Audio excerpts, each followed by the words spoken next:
আসসালামু আলাইকুম এভরিওয়ান। আপনারা সবাই কেমন আছেন? আলহামদুলিল্লাহ, আপনাদের দয়ায় আমি অনেক ভালো আছি। আজকে চলে আসলাম, আমাদের রতন চাচা হচ্ছে হলদি লাগাচ্ছে। আমাদের সবারই চেনা হলুদ, যেটা হচ্ছে প্রতিনিয়ত সবজি রান্না করেন, যে কোনো তরকারি রান্না করেন হলুদ ব্যবহার করতেই হয়। তো আমরা অনেকেই জানি না হলুদটা চাষ করতে হয় কিভাবে, লাগাইতে হয় কিভাবে। হলুদটা যে খাই, এই হলুদটা হচ্ছে লাগাই কিভাবে, আপনারা কি দেখছেন কখনো? এই যে হলুদের বীজ এগুলা, দেখেন প্রতিটাতে হচ্ছে গাছ উঠে গেছে।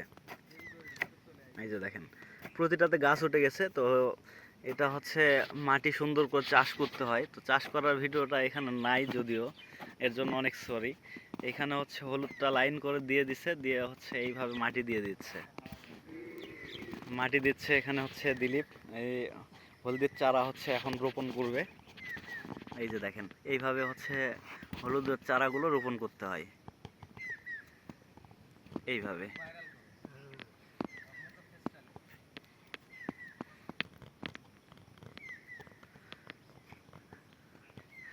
যদিও আজকে আকাশের ওয়েদারটা অনেক খারাপ।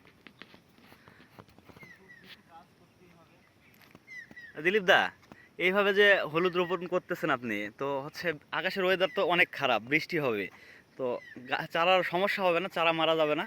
না, এটা যত মাটি ভেজা অথবা যত ইয়ে হবে মাটি, হ্যাঁ, তত মানে গাছ মানে আরো ভালো হবে। ভালোভাবে বের হবে গাছটা। আচ্ছা আর আচ্ছা। মাটি যদি শুকনো থাকে হ্যাঁ, সেক্ষেত্রে গাছটা ধীরে বের হয়। আচ্ছা। তো গাইস, আপনারা তো বুঝতেই পারতেছেন, তো মাটি যতটা নরম থাকবে তত তাড়াতাড়ি গাছ বের হবে আর কি। তো এই যে দেখেন এইভাবে হচ্ছে হলুদের চারা রোপণ করে এই যে এইভাবে মাটি দিয়ে দিতে হয়। আর হচ্ছে আকাশের যেহেতু বর্ষাকাল, এটা আকাশের ওয়েদার খারাপ থাকে, বৃষ্টি হয়, তো বৃষ্টির সময় যেন পানি বের হয়ে যায়, যার জন্য এগুলো হচ্ছে এইভাবে ড্রেন দিয়ে রাখা। পানি একবারে জমে থাকলে চারা মারা যাবে।